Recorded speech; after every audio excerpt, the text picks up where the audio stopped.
Hello again, Internet. Glad you could join me again for my vlog. This time's topic is things people get wrong about cars, but really shouldn't. Not necessarily misconceptions, more like mistakes. Anyway, without further ado, let's begin.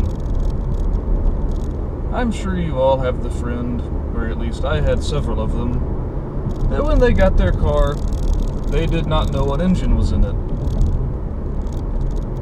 As someone that's been around cars my whole life, I could not fathom owning a car and not knowing what engine was in it, or at least knowing how many cylinders it has.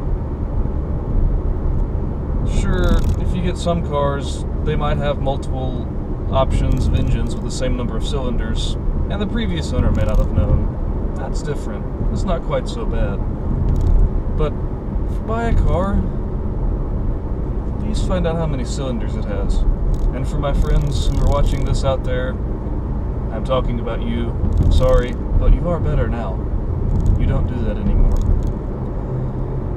That brings me to my second point. People who have a 4-cylinder car, say just any normal small Japanese front-wheel drive car, 4-cylinder, that is an inline 4, not a V4. When I hear someone say they have a V4 in their car, I'm disappointed.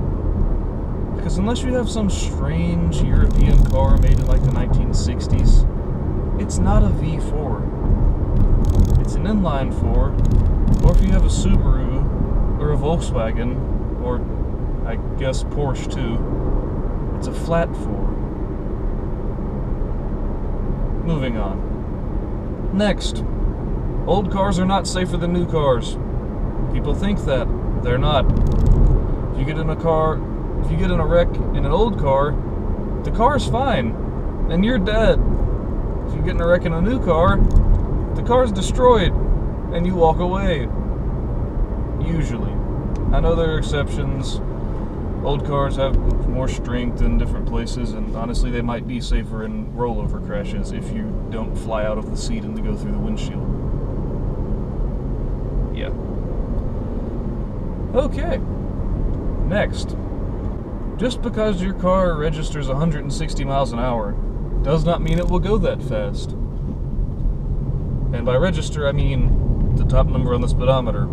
Also, just because your car does register 160 doesn't mean that it will go faster than someone whose car registers 120. It's a very arbitrary number. Like how in the late 70s through the mid 90s probably, they only made speedometers go up to 85 miles an hour. Although with the Malaise era engines, some of those cars probably wouldn't go that fast in the first place. A misconception even some enthusiasts have about cars: manuals are always faster. While that was the case a few decades ago, it's not the case anymore.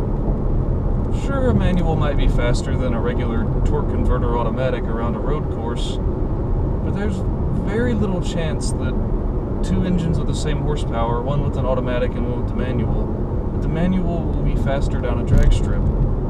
If you're really good at shifting, you might do it, but it's still going to be a struggle. My second to last point. Buying foreign cars does not support American jobs. Wrong. Sorry, that was bad.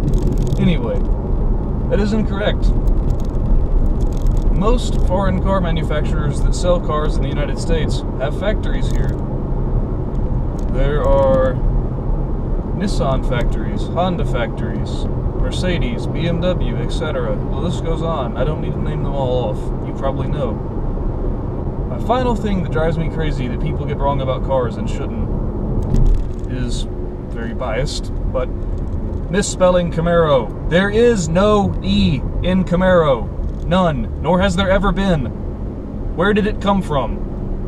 I don't know. Almost every Camaro I've ever seen has the name spelled out on the car. C-A-M-A-R-O.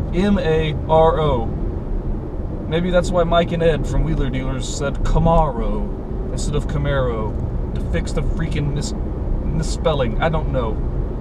Anyway, sorry about the tangent there at the end. It wasn't a tangent, it was a point. Whatever. Next week I have something special for you. Some of my summer videos that I filmed a few weeks ago. Thank you for joining me and listening to things you probably don't care about. See you next time.